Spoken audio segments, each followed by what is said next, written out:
सचिन भेंडे हे खऱ्या अर्थानं जनतेच्या हृदयामधले जनसेवक आहे, YSPचे उमेदवार आहे। सातत्यानं अनेक वर्षापासून जनतेची सेवा करून त्यांनी जनतेच्या हृदयामध्ये जे स्थान निर्माण केलं, त्या खऱ्या अर्थानं त्याला मिटवण्याचं काम जे सुरू होतं, त्या ठिकाणी मी या जनता जनाच्या लोकशाहीच्या लढाईमध्ये, लोकहिताच्या लढाईमध्ये हा जनतेचा विजय झालेला आहे, जनहिताचा विजय झालेला आहे, सर्वसामान्य जनतेचा विजय झालेला आहे। या ठिकाणी ज्या पद्धतीनं सगळं व्यवस्थित असताना या ठिकाणी आतापर्यंत जे थांबावं लागलं, पण सत्य हा परेशान होऊ शकते, पराजित होऊ शकत नाही।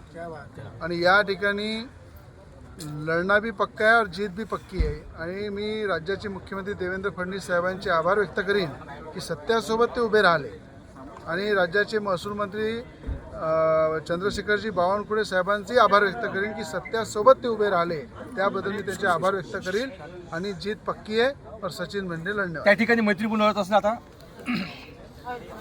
एक लक्षात ठेवा की ह्या जनतेच्या हितासाठी YSPचे उमेदवार हे जनतेच्या मागणीवरून सचिन भेंडे उभे राहिले, आणि नक्कीच मैत्रीपूर्ण लढत होईल।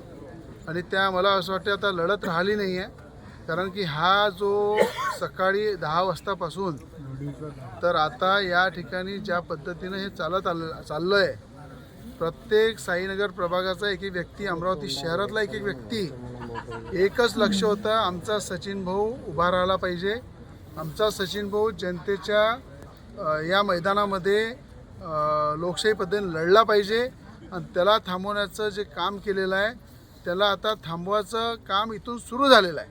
म्हणजे पहिले लढाईतून थांबणार होताच, पण आता प्रत्येक जनतेने सुद्धा हा संकल्प पक्का केलेला आहे की ज्यांनी मैदानामध्ये उतरून लढल्यापेक्षा पाठीमागं वार करून जो लढाई करत होता त्याचा पराजय निश्चित झाला। भाऊ, तुम्ही महायुतीमध्ये आहेत, 8 ते 10 जागा तुम्हाला दिल्या, तर तुम्ही 41 उमेदवार लढवतायत, काय सांगणार?